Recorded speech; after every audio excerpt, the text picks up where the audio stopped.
Hello बच्चों, देखिए आज हम करेंगे वर्कशीट नंबर 12 जो कि आपकी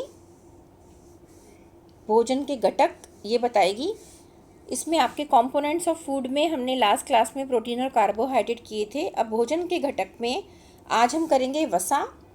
वसा क्योंकि भोजन का बहुत ही महत्वपूर्ण भाग है, क्योंकि ये कार्बोहाइड्रेट से ज़्यादा ऊर्जा प्रदान करता है और बची हुई जो वसा होती है बच्चों, वो शरीर में जमा हो जाती है। तभी इससे क्या होता है, मोटापा चढ़ता है और मोटापा चढ़ता है जो कि हानिकारक भी है ना।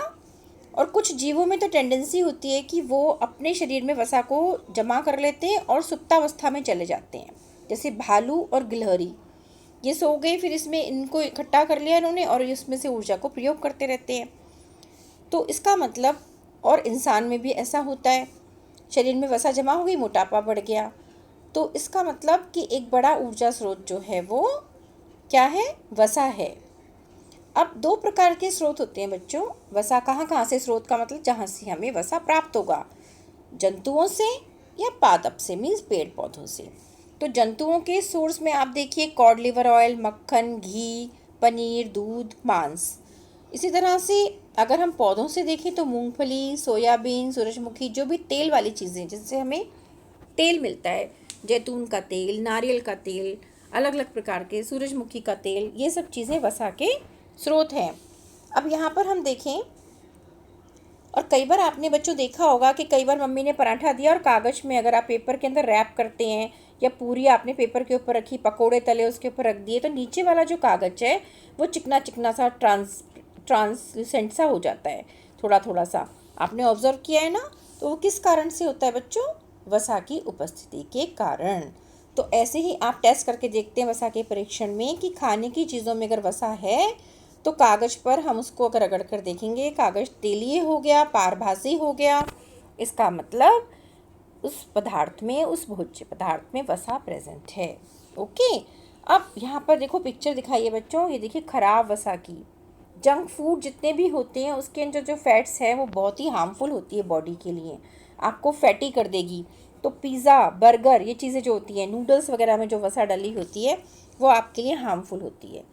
अच्छी वसा कौन सी है, जो हम प्राकृतिक सोर्स से लेते हैं, पौधों से लेते हैं, ठीक है, अपने इससे लेंगे, पनीर से लेंगे, ये चीज़ें हमें फ़ायदा करती हैं।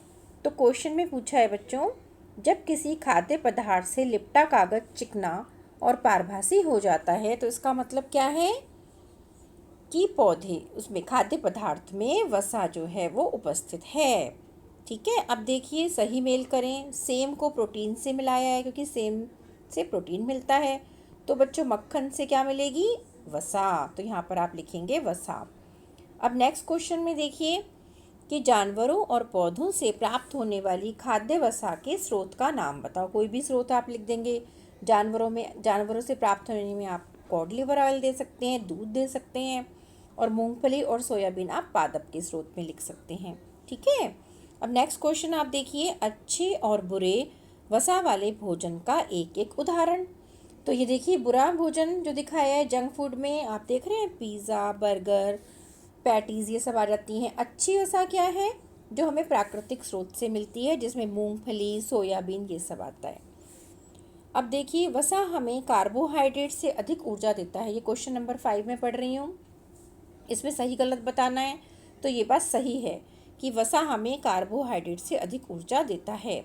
और नेक्स्ट क्वेश्चन में वो कह रहा है कि क्या आप कुछ उन जानवरों के नाम बता सकते हैं जो वसा को अपने शरीर में जमा करके रखते हैं। तो बच्चों ये हमने शुरू में पढ़े थे कि भालू, गिलहरी ऐसे जानवर होते हैं जो अपने शरीर में वसा को जमा करके रख लेते हैं।